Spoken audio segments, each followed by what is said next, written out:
This video was filmed last night and I'm going to explain to you what is ethical data usage and how can it benefit companies and people. So what is ethical data usage? To put it simply, ethical data usage is when companies use personal data, like consumers' data, for good and not nefarious purposes. Personal data is being collected about everything you do, your browsing habits, what you eat, where you go, and that data is mostly being used to target you with personal advertisements and other personalized services you would find on the internet. But they could also be used for more nefarious purposes. A 2019 Pew Research report suggests that nearly 8 in 10 US consumers assume their data is being collected and tracked by advertisers and other companies. Those 8 in 10 US consumers actually care about where that data, what is being done with that data that is collected. And that's where the ethics comes in to the equation. Sometimes data can be used to discriminate against people, whether it was intentional or not. A good example is algorithmic bias. Well, what is algorithmic bias? Algorithmic bias is systematic errors in a computer system that generates unfair outcomes. This can be really problematic because this could favor one race over the other or one gender over the other, and a good example is certain demographics were charged higher interest rates just because of their race. This is obviously a massive problem and shows why ethical data usage is important in companies and why they should value that.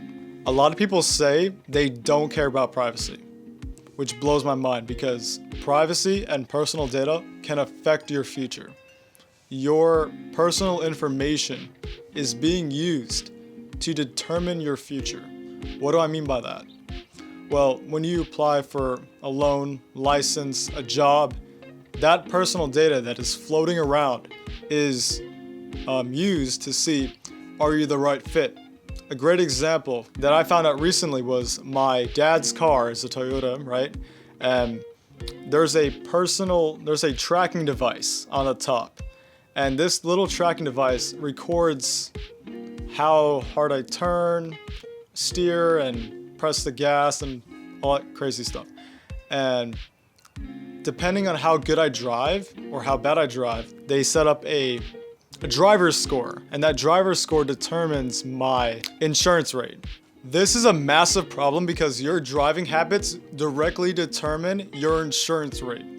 But it's not all doom and gloom. It doesn't have to be this way. Companies can prioritize consumer privacy and still be profitable and successful. So, what are some benefits to prioritizing consumer privacy? Two really big benefits are consumer trust and loyalty and brand reputation and status. So, two great examples are DuckDuckGo and Mozilla. DuckDuckGo is a company and search engine that prioritizes privacy, and Mozilla is the people behind Firefox. The big difference with these companies is they differentiate themselves from other companies by prioritizing your privacy, and its consumers are attracted to that.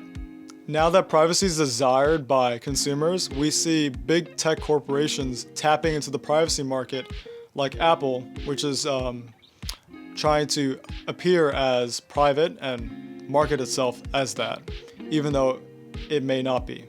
This shows how big of an impact companies can make by prioritizing consumer privacy and tapping into that privacy market. Now that you watched this video, hopefully you become a smarter consumer and pick companies that respect you and your privacy.